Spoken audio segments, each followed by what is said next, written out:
Welcome to Ignite. This is your lowly host, Alex Membrio, back for another round of your weekly tune-ins. We had such an incredible two-day virtual summit. Scaling Up was amazing, and we got to hear from 40 of the leading healthcare marketers around the country. These men and women are running the biggest provider groups, doing the biggest and most innovative stuff. Most importantly, we got a good outlook on what 2025 is looking like. I personally am very excited about this year because it's a return to profit and efficiency and not growth at all costs. If you want to hear from the best and brightest minds, that's what this podcast episode is going to be all about. It's a rehashing of what you may not have heard at Scaling Up because the tickets were free, not free. You're going to hear from Matt Fitzgerald, the Chief Marketing Officer at Acenda, one of the most innovative DSOs out there. They don't even call themselves a DSO, they are. But they do some of the coolest stuff with technology and attribution that you've ever seen. Chris Pace, Head of Digital Marketing at Banner Health. We had Ryan Torresan, the CMO of Peak Dental, one of the biggest, best DSOs out there in the country, and Mary Considine from Acenda Integrated Health, one of the greatest behavioral platforms there are out there. You're going to hear from all of them over the next 45 minutes. Unfortunately, you're also going to hear my voice. You also get to hear from our Chief Growth Officer, Lauren Leone, who helped me host this, and you're going to get to learn what they're looking at and what they also did in 2024 that they felt like maximized impact, because that stuff matters, and a lot of what they did, y'all haven't quite done probably yet. So that is cool stuff to learn from.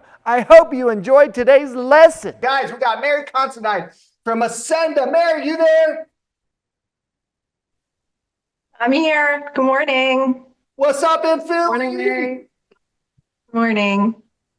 Good morning. What's up? We got Matt Fitzgerald from 10, one of the coolest DSO. I don't even know if I'm allowed to call you a DSO because they call them studios, not clinics. All right, so let me get my words right. Ryan Torresan from Peak Dental, phenomenally smart, knows the operations really well. Chris Pace, our Senior Director of Digital from Banner Health. Woo! Okay, I'm going to let y'all do your intros. Mary, tell them who you are, where you come from real quick. Give them the Acenda background. Certainly. I'm Mary Considine. I am the Chief Marketing and Development Officer at Acenda. We are largely behavioral health in the state of New Jersey with about 100 different programs and across 56 different locations. And I'm excited to be here. Thanks for having me this morning. Thanks, Mary. We got to hang out in Nashville. Now we get to hang out again. Mary's getting tired of seeing me. That's okay. All right. Mr. Fitzgerald, what's up? What is 10? Hey, how you doing? Where are you at? So my name is Matt Fitzgerald. I'm the Chief Marketing Officer at 10. I was part of the founding executive team of the business. So we build de novo dental studios, currently went from 0 to about 28 today, up and down the East Coast, starting back in 2019. And what Lauren said earlier rings true. I was at HelloFresh before this, so I made the leap into healthcare, and it seems to have gotten its claws in me pretty good. My favorite. That's the delivery. Yeah, and I just have to say, Tend is like my favorite consumer healthcare brand. I have been following them for years. If you follow me on LinkedIn, I posted about my experience the first time I went to one of their studios about 2.5 years ago. So anyways, just an amazing brand to look at from their digital experience. We built them just for you in Atlanta. Thank you, Matt. Just open another one right by my house, okay? I'll do your location spotting for you. She goes to the Buckhead one just because you guys allow rescheduling by text. And it's amazing. Mine, so she uses that all the time. Probably the least favorite patient. Chris, what's up in Arizona? What time zone? Where are we at? What's up? We'll be 2 hours close to each other. Sunday. It is 7:20 a.m. here. So you pulled me out of bed. Working from home, I had to put on a fancy shirt for the first time in a while. So, but I'm so honored and humbled to be here today. So a little bit about Banner Health. We're a pretty large health system based here in Phoenix. We're in 6 states. We have 30 plus acute care facilities and about 55,000 happy employees that are here to serve the healthcare needs for the Mountain West. So just honored to be here with these panelists, and a little bit of imposter syndrome, I'm going to say. So I'm going to do my best to keep up with these guys. No, you're good. 6 states, that's a lot. And you have to think about patients and what they care about across different states and ideology. Wow. So we'll catch up on all of that. I get imposter syndrome every day. I wake up and work with her. So I'm very used to being the imposter. Ryan, you also put on a fancy shirt. Thanks, buddy. How's things in Jacksonville? Morning. Yes, this is the fancy shirt. The Jacksonville is good. So I'm Ryan Torresan with Peak Dental Services, 60 offices or so in Colorado and Texas. And then I've been in the dental game for probably pushing about 12, 13 years now. I see we have another Jacksonville fan. How are the Jaguars doing this year? We just shouldn't talk about things that make us feel sad, right? Yeah, they're not good, but I'm from Michigan originally, so I'm really a Lions fan, so it's a good year for me. Oh, all right, there we go. All right, we're all happy. All right, guys, we have a poll up there. This is always fun. Do all of our attendees have access to the poll right now, Austin? Yes, you do. Okay, guys, I want you all to go to the poll. We're going to take a quiet second. This is important because it'll help craft some of the conversation we want to know. Yes, like we went ahead and crafted a lot of this agenda based on what our panelists have going on and what we've seen on our podcast Ignite and live streams and all the conferences we've been to. But it is always most fun to see right now in point of time, what is keeping you guys up at night? Oh, patient line. All right, let's see where we go on 20, 30. Oh, this is fun, reaching the right audience. The lines are just moving. Report ROI. Oh, I bet it's our data team. Okay, let's see. Clicking on ROI. All right. Okay, HIPAA compliance. No one cares anymore. Well, hopefully they've solved it this year. Yeah, Let's just say that. I think we've moved on. It's cool. Some of the regulations have gotten rolled back, and I think people are feeling a lot less scared than they were and figured out a number of different things. All right. We'll end the poll, Austin. Reporting on marketing impact and ROI, number 1, location volume, number 2, or reaching the right audience, 2 and 3. What do you make of that, Lauren? Yeah, I mean, it's kind of like what we said in our opening session. There's, the need to reach the right patient. You're diversifying your mix, which is making it harder to measure. You've got to make the case for why you're playing the long game, not the short game. Alex is taking a picture of the poll as if, we don't have the ability to screenshot it later. And then just still the volume. It's just competitive out there. You've got so many more players in the digital space.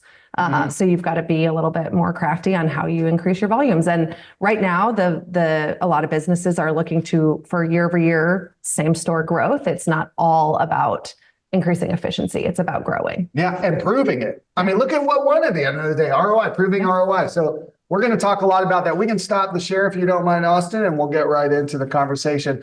That's incredible. I mean, I'm sure our sponsors are all our tech vendors that help with reporting and reactivation. So we're going to love seeing that ROI is the biggest challenge that we have.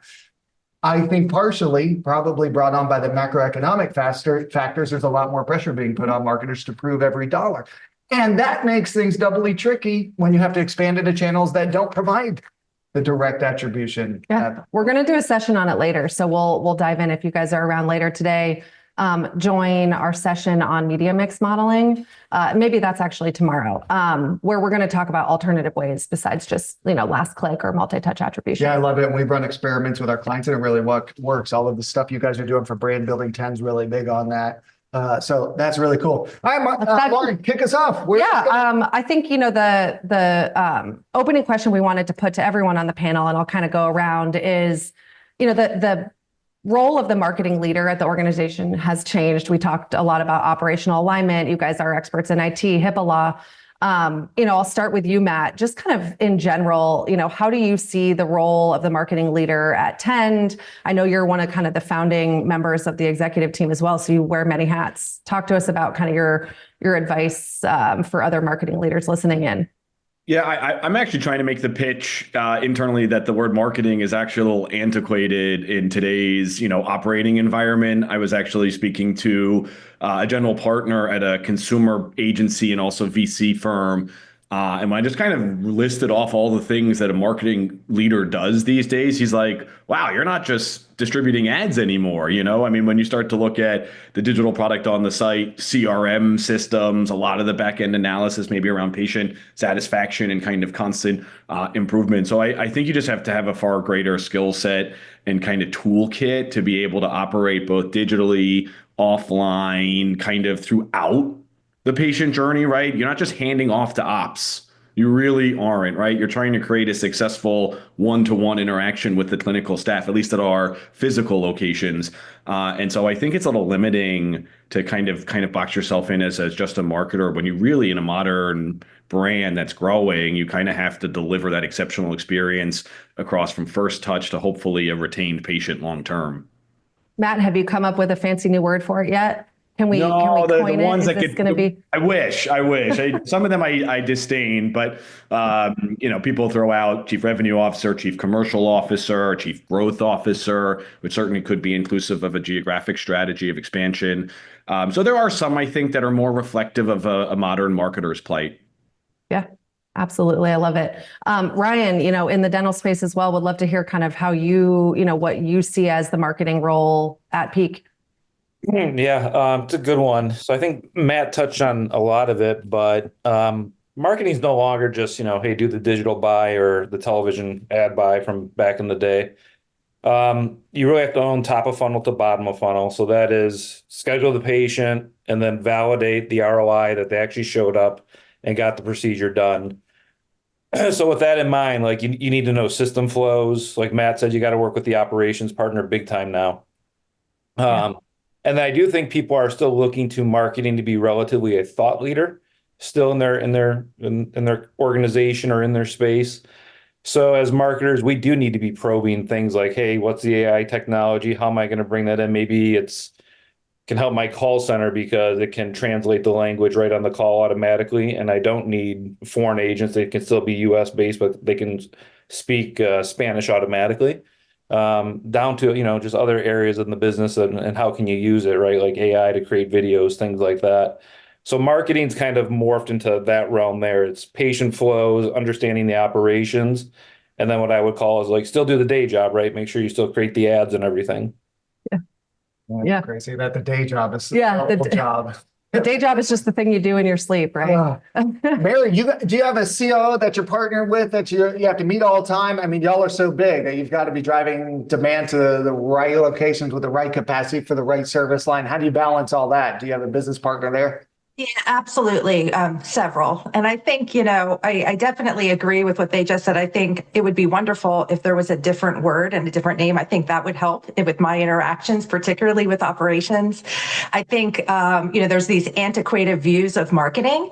And when we're working with other C-suite members and other people on our teams, we're not always speaking the same language. So when we're using marketing to refer to essentially what we do, they may be looking at marketing as ads and, kind of like their perception of marketing. So I am with you on the new word. Let's find it and get it rolling. But I think, in terms of working with, with operations, I mean, there has to be, strong alignment because I think the goal for all of us is scaling sustainably. So we need to have clear communication about capacity limits, resource availability, and, where we could see any potential bottlenecks. So, it's really setting realistic targets and not overextending, but working with our ops and programming crews and able to do that. At a team level, we're looking at our plans against operational data. So we know, where we're pushing for growth and where we may need to kind of pace ourselves a little bit. So I think overall, it's just really having a lot of that communication, utilizing the data and having that shared goal that sustainable growth is going to maintain the quality of our programming and, help us maintain the experience that our consumers expect. So it's definitely working in that partnership. So vital and so important for us. Chief Experience Officer also. I'm going to pull out by the end of day 2, and we're going to get everybody's opinion on what it should be called. And then we're going to decide at the end of scaling up. Oh, it's our new, I love it. Growth Officer. That's why we call it, because you do everything. Chris, by the end of this session, we need a new title for all you guys, okay? Yeah, for sure. You didn't know that poetry was going to be on 7:30 a.m.'s test. Chris, at such a big organization, how do you measure all of these things? How do you make sure ops is getting what they need? You have you don't just have one CEO, you're probably dealing with lots of capacity constraints at different locations. How do you get this done? How do you know where to place emphasis? Yeah, and we have a unique challenge because in Arizona being one of the fastest growing states in the United States, and Phoenix, in that still rocket ship mode, we don't have a demand problem. And, there's more than enough demand for everybody to capitalize on. The challenge we have is, as a nonprofit healthcare provider who, oh, by the way, has like Mayo in our backyard and, all these other big health systems, it's really boils down to, no margin, no mission in nonprofit healthcare. So it's really about attracting the the patients that drive the most opportunistic contribution margin, while we still serve the needs of the folks that we need to as a nonprofit health system. So it's about finding the right growth and attracting those customers to the points of access. And that's really, from an operations perspective, it's having conversations with our ops team, our access team, to really identify where access exists, because we have a lot of providers that are 9 months booked out, 12 months booked out. You can't solve that problem with marketing. That actually makes it worse. So it's really trying to find, in a precision marketing mindset, identifying those right target customers and bringing them into the doors that are actually open. So it's a bit of a unique challenge, but, data kind of solves the problem.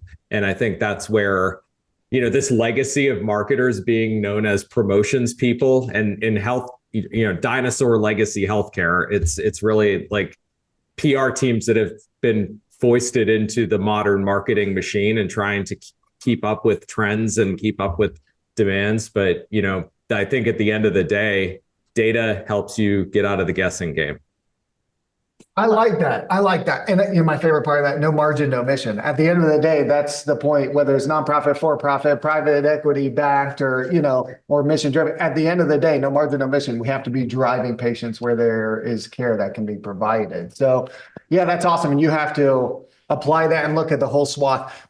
While we're on this topic, because it's all about talking and making sure that we're aligned with ops, do any of y'all have a quick tip on how you align with, how do you break down silos? What has been your magic mission? Because ops generally gives a lot of pushback, and I'm going to roll IT into that as well. They don't want to go with online scheduling because the providers don't want their schedule, all of that. Do you have any quick tips, guys, on how you break down those silos with ops, IT, et cetera?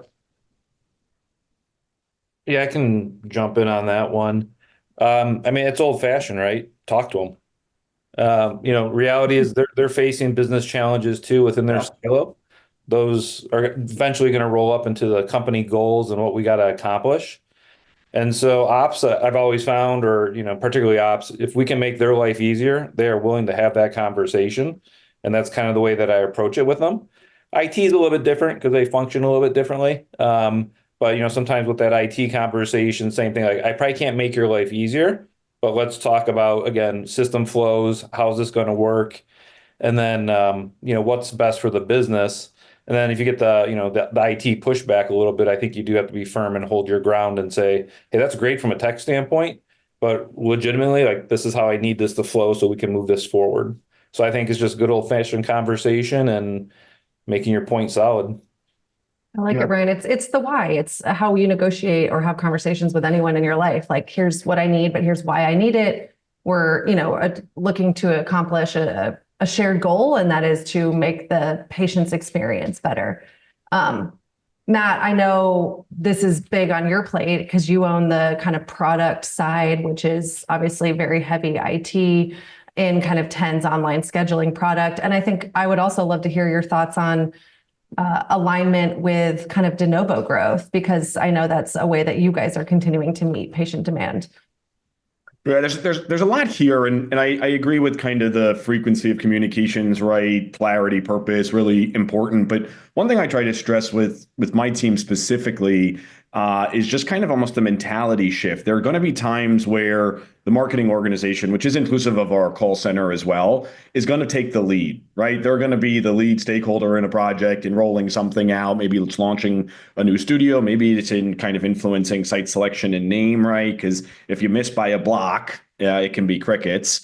And so sometimes we're the leader, right? And then you have to govern a process a certain way, but sometimes we're in support of the organization. And so often with operations, that kind of service leader mentality can be really constructive, right? We give them lots of opportunity to provide feedback. How your studio's doing? Are there any slow ones? We've even built programs called like Support Our Studios, where we expand channel mix to maybe help a slower studio and make sure that regional director or the studio manager feels the support. But we come at it with a very low ego, high collaboration mentality. Because too often I've seen, ego get in the way and someone just wants to win or be right, as opposed to well, what's the larger context of the organization and what are we trying to achieve? So that part's really, really critical. Where we also help is on the de novo, which is we're working on something called propensity modeling right now, where basically we're looking at all the patients we've ever had, the good, the bad, right? It's a consumer business at the end of the day. So you get a wide range. And we're really trying to figure out of the 28 we've built now, we have enough where do we have, because it's basically 28 versions of product market fit. So where are those studios placed that are just thriving, and maybe where did we just miss or could have been better, right? And that's just part of the challenge of building de novo. You have to have a bunch in the pipeline before you've even opened your first door. And so now we're really trying to sharpen the pencil on how we're allowing our own 5 years of data coupled with third party to see if we can't kind of evolve how we are doing site selection, how do we launch them, and then how do we kind of scale them within a market to try to de-risk, those future openings. Because when you build them new, they don't come with staff and they don't come with patients. So it's actually a very risky proposition. Matt, kind of sticking on that theme, and then I'll go around to the rest of the group. I love, you mentioned propensity modeling. We're going to be doing a whole BI session just later this morning where I know that this topic is going to come up. And, you've got that kind of to help you inform some of your de novo site selection. What about the digital product experience, that kind of online scheduling experience, the different touch points that someone needs to go through, not overcomplicating it, but getting what the business needs? Yeah, we have been relentless from day one, though. That's my own background, though. So I was at HelloFresh before this, and conversion rate optimization was a religion there. And they drove a very hard program. And so I tried to bring the best of hardcore direct-to-consumer logic into more of a healthcare setting. And so partnered with our technology team to build the site and the booking experience, and so that it is as seamless as it needs to be. Sometimes we actually want to introduce some friction. And so we've done a lot and we have a third-party patient management system. We work with Dentrix Ascend. So we've had to do a lot with their API endpoints. Sometimes Henry Schein is friendly and will open up their endpoint. Sometimes they won't. And so sometimes if you do get a hiccup or two in booking, it actually comes down to kind of what are they permitting that week. But it's been really important to us that we're blending the digital and the physical experience. And people, when they select a dentist, both at the category level and at the 10 level, it's because we're in network with their insurance. Normally at the category level, then it comes down to kind of the credentials of the staff and clinical outcomes. If you assume that is present, people then come to 10 because of ease of booking, the convenience. We're open 6 days a week, long hours each day, and then the friendly, trustworthy staff. So that digital first kind of modern booking scheduling experience coupled with a strong CRM support to kind of move you from booking to chair is something that's very valued by our members. And we work at it every day. We have live funnel tests going on now about the calendar step, site selection, just the visualization of it. So it will never stop as long as I'm here at least. But it's kind of fun to see how you can optimize that to make it even more efficient. It's interesting to get non-healthcare perspectives. I like when someone comes in to a healthcare role. Sometimes, we'll get new clients that join from a consumer background, and it is a breath of fresh air. And then you've got the lifers, you kind of marry those together and you get the best of both worlds, which I think is great. To use fresh air as a pun for fresh. I did not. I think that's going to be delivering dentistry in a box to our homes. That'd be great. I'll have to leave my house. Mary at Acenda, what are you guys doing? Like everything's shifting digital. Every patient wants digital first interaction. What have you guys done to meet the patients on their journey where they at the right point in time? Yeah, I think we just do it all. We have so many different avenues to entry. I would love to say that with lots of things, we're digital first, but we're still working with largely traditional making a phone call and setting up an appointment as well. And so it's integrating all avenues into, kind of one seamless experience. It's funny because my daughter lives in New York and she needed to make a dentist appointment. And so Tend was there and it was so easy to make the appointment. It was seamless. It was just digital. a 10 promo session. But through like our behavioral health lens, our consumers are looking at it very differently, where there are some that do want that very quick and ease to make the appointment. But then there are others that want that long phone call, want to know the history of the clinician and all kinds of, what color's the waiting room, all kinds of stuff. So, I do think it's having kind of that mix and being aware of that mix and not trying to push too much into all digital, because we know we definitely have that consumer that doesn't want to go that route. Yeah, digital can't be the only thing. And Chris, you guys have a high acuity service lines like that. For me, is not probably, is it online scheduling, the phone? Like, how do you know where to prioritize CTA? Do y'all have online scheduling at Banner? How do you weigh your different conversion touch points? What do you guys do there? Yeah. So, and the trickiest thing isn't so much presenting calls to action. It's the templates to which you schedule with the provider. So at Banner, I believe there are somewhere in the neighborhood of 150 to 180 different scheduling templates that need to be applied, in different use cases. So scheduling with the primary care might be an easier workflow because you've got considerations on new versus existing, sick versus well, but that's, kind of the gist of it. Whereas, you get into a highly specialized neurosurgeon. I mean, you shouldn't be self-scheduling with them, first of all. I mean, that's usually a referral pathway, but even like a shoulder specialist, you want to make sure that your leads are qualified. So as you send somebody through a online booking journey, you don't want someone with, ankle pain to go to a shoulder specialist, because that's going to require rework or, potentially a frustrated experience. So, I think where we draw the balance is, things that are easy are best served in a self-service capacity. Things that require high touch and a dose of empathy, humans are the best pathway forward. So, we do balance the mix, and we're pretty heavily skewed on phone as scheduling first. I think we field something like 10 million phone calls a year, somewhere in that neighborhood. But the coolest thing about where we are in call center data is you have this gold mine of unstructured data that if you can convert it using LLM or whatever technology you have in your stack, you can glean a ton of insights on what might you do in the next at bat to serve that customer in a more delighted way. So, one of the things that we're working on is really taking the terabytes of unstructured data that come through in the voice channel and turning that into a structured capacity that we can then use to service and grow in a more thoughtful way. It's nice to hear that humans are still needed. I don't think that'll ever go away, but I don't know. I question it. My wife is ChatGPTing the answer to everything. Should I stay with my husband? I just hope it gives the right answer every night. That's cool. And so the call center is paramount, the training, the operations. Ryan, this is when you first came to Peak, we started working together. That was one of the first places you dove in. It wasn't the digital ad buying, thank goodness. That was running well. Ruchi's the best. Ryan, it was actually diving in to make sure leads were actually flowing through and becoming booked appointments. Is that what made you clue in there? And what did you do to optimize all of the conversion points? Yeah. So initially, right, like the good news is Cardinal, right? You guys have great tracking top of funnel when it comes in. We internally have to make sure we can track it from there all the way down. So the way we kind of work, right, is existing patient goes to the office, new patient goes to the call center. So it really just has everything to do with, once you understand the flow, kind of like what the panel's all been talking about, the flow and the touch points and when they all come in, you're just looking for where am I dropping the ball? Where are we not as efficient? And so that's going to be schedule, show rate, when they did show, what did that treatment plan look like, average revenue per procedure, et cetera.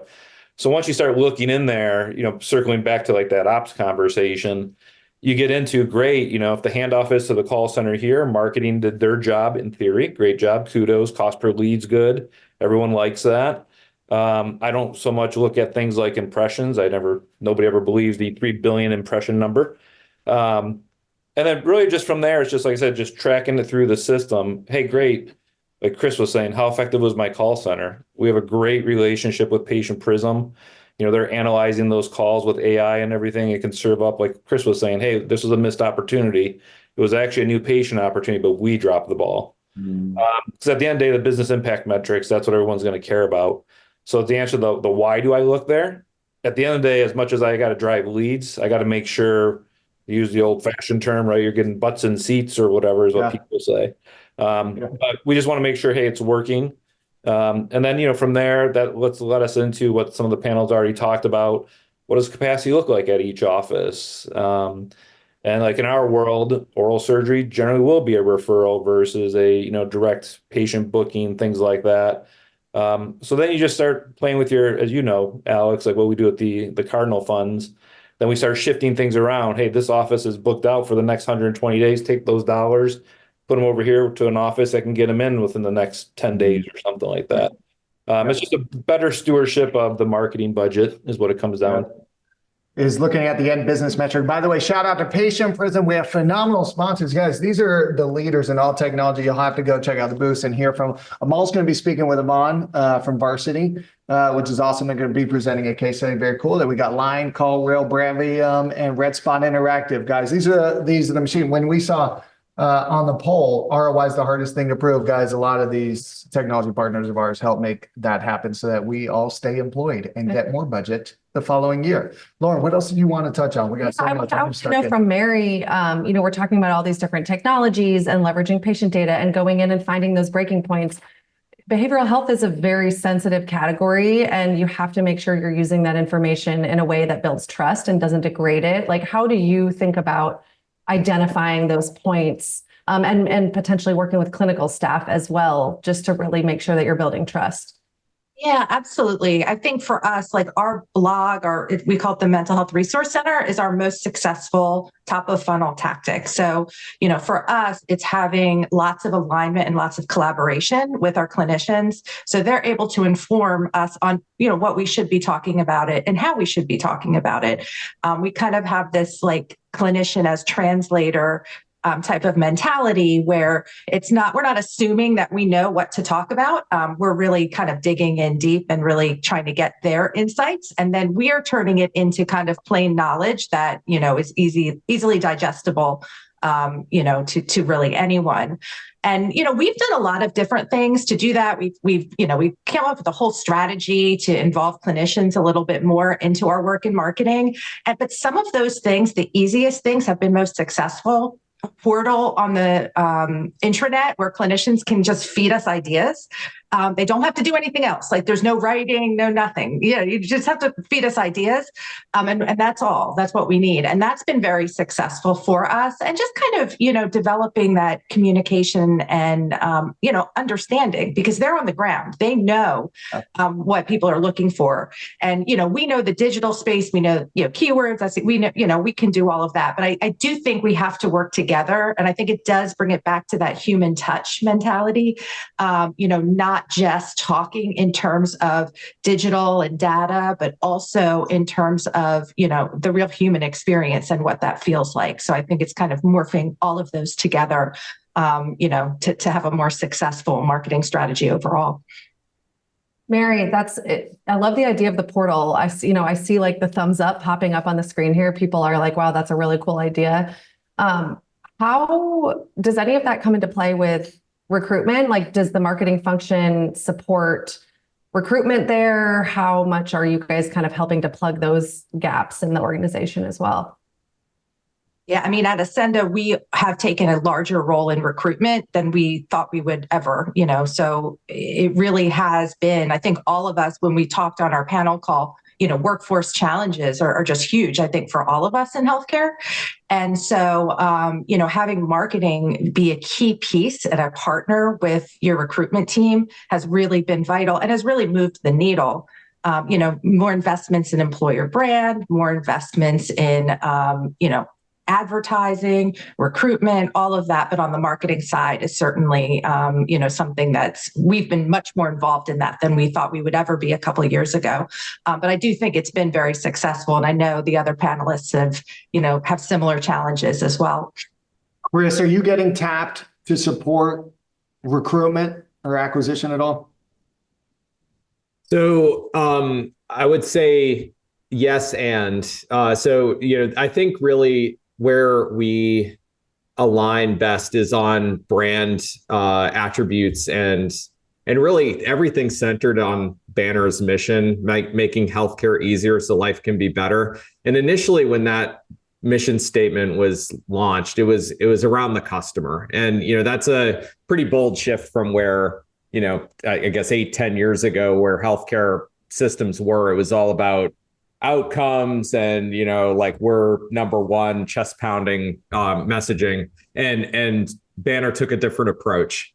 And I think where we're at today in our cycle is we've recognized after the pandemic that teams are burned out. It's hard to recruit people. It's and it's also difficult to make a sticky experience for healthcare consumers. So our mission statement, in my mind, has really transformed into a statement around what are we doing to make healthcare easier for everybody that is engaged with Banner, whether it's an employee on the inside, a clinical member, or a consumer. And I think that's really where Banner is going as an organization. And this is where I think marketing is going to become a crucial partner in all of these conversations, is how do we translate our brand and our value proposition so that we're making the recruitment experience easier, we're making the employee experience easier, we're making the clinical experience easier so that we can make it easier for consumers. And I think it all is symbiotic in the end.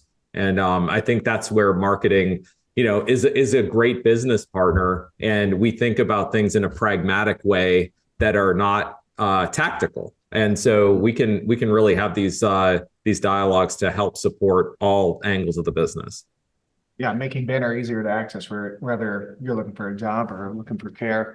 I love that. And we're getting questions. JC Johnson, thanks for the questions. And this is live. I mean, let's dive into a few. I couldn't read the end of some of those questions. Matt, I think you were looking at some of them, so help me if I screw this up. But I saw questions on MarTech, and then I also want to ask where you're going to invest more in 25, my fellow panelists. So let's go around and answer.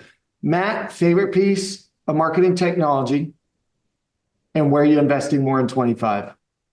Yeah, well, it's actually the call center. I kind of took over the leadership of that earlier in the year, and we've really kind of transformed that function. But we're using a vendor called Level AI, which is able to score all our calls, assign them a disposition, real-time sentiment analysis, screen mirroring.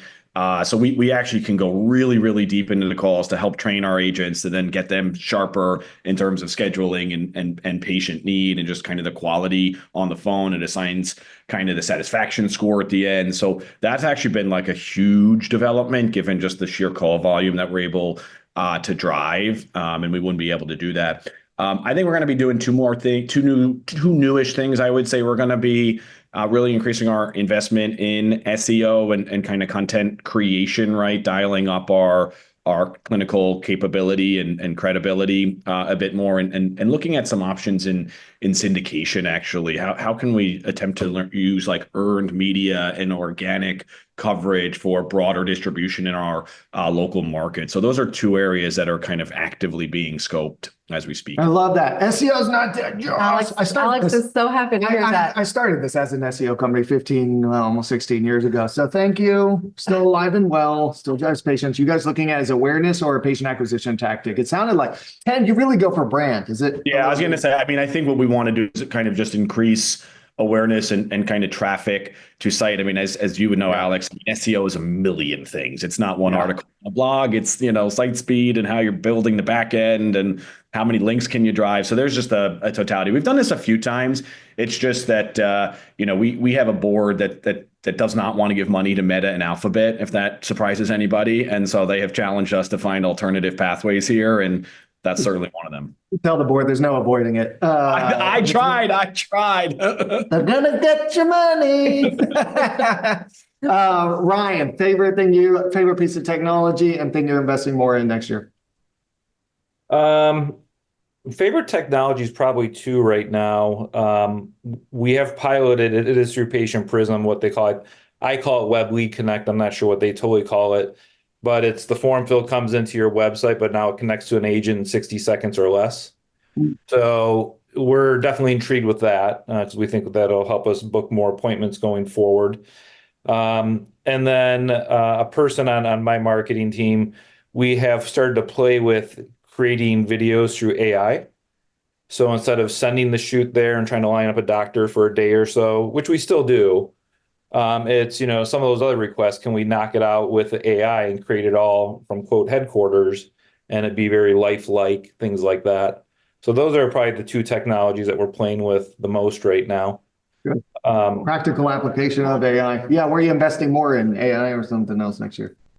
Well, so we have a couple different challenges for next year. I do believe that we need to invest into digital to the point of diminishing returns. We're not there yet. So that is one area that if we can get the company moving that direction, I would like for it to go. We do need to update our websites. Those templates are like 10 years old and things are breaking all the time on them. So that's another one that we got to put into the old 2025 plan. And then selfishly, I just kind of look at advancing down the road, like Matt was saying, it's like, I know content is going to be the key here. So I already kind of tipped the hand on the AI video. The other one, and I haven't done it yet, when we talk about doctors and explaining procedures and stuff like that, there is augmented reality or virtual reality that I think comes into play.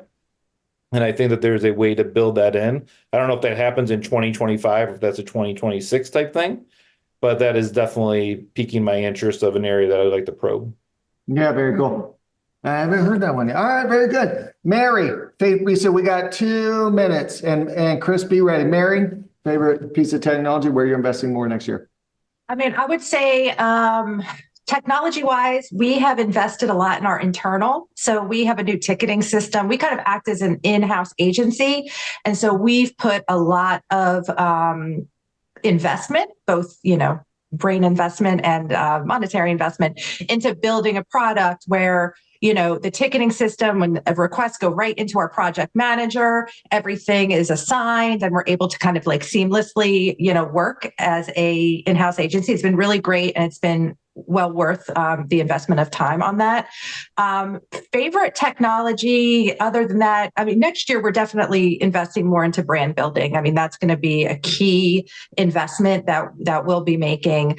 And, just some exciting things. I know virtual reality was just mentioned. That's one of the things that our team, our training team is working on and really utilizing virtual reality to train a lot of our clinicians in a new and different way than ever before. So I think that's some exciting technology as well. And a great way to implement it. That's awesome. And the in-house agency, the ticketing system's good. For a house of brands with a ton of affiliated providers that all think their thing is the biggest thing that day, that would be really cool to have. So guys, y'all looking for a new agency, hit up Mary. Chris, favorite piece of technology, what you're looking forward to investing more in next year? Yeah, so right now, Adobe Customer Journey Analytics, we finally have web analytics after an absence for reasons we won't talk about today. But the one that I'm looking most forward to is it feels kind of dated to say this, but customer data platform, CDP, it's a must. We'll have it in 2025.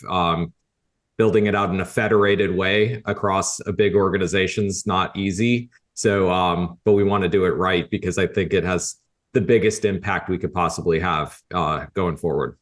Why? I think it's because it can serve the needs of just about every patient touch point across the care continuum, from call center to frontline to feeding back to our analytics and insights team so that we can precisely find the next prospect on the next leg of the market. In a HIPAA compliant way. That's a big benefit of the CDP, guys. Yes, and we have several recommendations there. We love them. You probably don't want to say who you're going to use, but we'll come. That's cool. We made it through 46 minutes. Only mentioned HIPAA compliance one. I'm glad it's behind us.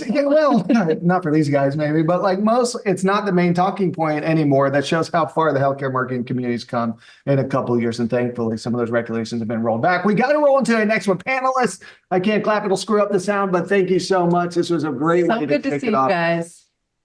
And it was very cool to hear all of your wizardry tricks on how to align with marketing and with ops. And we need to find a new title. These brand are the technology. themes for the rest of the 2 days. Yes. So everything you guys said is so relevant to the material that's to come. So if you guys are listening, stick around, check out the Zoom schedules, find the sessions that you are most interested in based on this discussion, and we'll dive deeper. Because right now we're doing first party, third party audiences. I saw this presentation in Shushman. It's awesome. Panelists, thank you so much. We owe you one. Cardinals AV team, panelists that are coming on later. Thank you all so much. Scaling Up 2 days. We just kicked it off with a badass session. Let's keep going. Thank you. You guys.